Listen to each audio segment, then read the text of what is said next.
to stop? Okay, make a list up on your own time. What behaviors do we need to, let me get about this way. What behaviors do we need to stop? And what unhealthy behaviors do we do that lead you to the behaviors that you need to stop? So let's say behaviors I need to stop is pornography. Okay, an unhealthy behaviors that lead you to look at pornography. For me, I'm a music guy. Okay, so I mean I don't play anything because I'm not that kind of music guy, but I love music. I listen to it 24/7.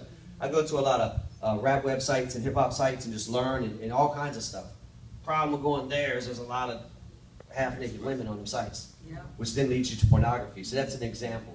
Now, what healthy habits or behaviors that lead you away? What can I begin to do that lead me away from those? See, again, we don't want to just stop the behavior. We want to stop the behavior and learn a new behavior. A new behavior that's healthy. Are you with me? Ephesians 4, put off the old, put on the new. You've got to have both. So you saw earlier that your actions affect you in those areas. As we begin to make applications in those areas, it affects the problem. So what you've done affects you negatively in those areas, but as you begin to rewire and change these areas, it will affect that problem. Does that make sense? So I'm going to give you an example of it.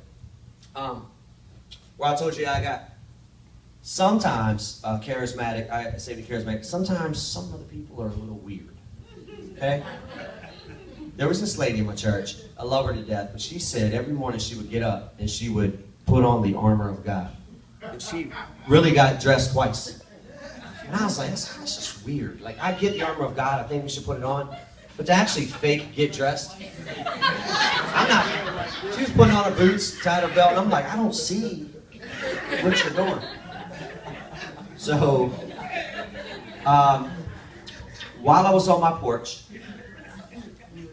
I didn't fake get dressed. I was already dressed. The Lord gave me what I'm about to show you. And because I said, Lord, you know, how do those 6 areas, how are they spiritual? How do they fall into what it is that you teach? And so as most things I do, I have this ADD mind. I'm kind of hyper. And I'll create something, and I'll give it to Rob. And Rob will look at it, modify it, or trash it, right? Because you're out there on this one. But he said to me initially, he's like, oh man, we got to change some of that. Went home, looked at it, gave it back, said, no, let's roll with it. So what I'm about to show you is how to heal and recover. And it blends, again, the psychology component with the Christ component perfectly. So this guy looks kind of dorky, but bear with me, okay? He's got skinny jeans. I'm not wearing skinny jeans, for me personally. He's got a V-neck wife beater on. But what, sorry about it. I'm on it, I have it down. Just trust me. The armor of God. The first instrument for a warrior is the helmet. A warrior in battle, the helmet protects the brain from things that could be damaging. As a therapist, we look at the biological. We got to look at the brain, because that's the engine that runs it. If you don't got gas in your car, in your engine, it ain't going to work. So we got to look at the brain. Is there damage done, physical damage? Is there, like Rob, bipolar? He was bipolar. Is there depression? Is there anxiety? Is there ADHD? These are genetic conditions that can happen because of the fall in the Garden of Eden that God can heal, but might not. So we'll look at that. The breastplate protects all the vital organs from damage, particularly the heart. In counseling, we have to deal with the heart. We've got to deal with the emotional component, the wounds you've been through. Basically, counseling begins to undo the damage. We open you up, pull everything out, trust God, walk with you, put you back, sew you up.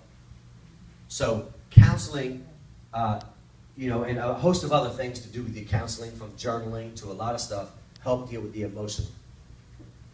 The belt. A belt is good for anybody. I was in the store the other day, and this kid had no belt on, and I didn't want to see his drawers. A police officer, praise God, no. Police officers, belts. Man, they got all kind of stuff on them belts. Where would they be without the belt? A belt in battle holds up the weaponry, often, the sword, whatever the case may be. We need to be held up physically. We need to have a healthier eating. Consider exercise. We need to get the right amount of sleep. Everyone's a little bit different. We neglect the physical so much. We neglect the physical. And then we don't get enough sleep, and the first time we get up in the morning is drink coffee to give us energy. Had we had enough sleep, maybe eating right, we wouldn't need all that. So we have to take consideration of the belt.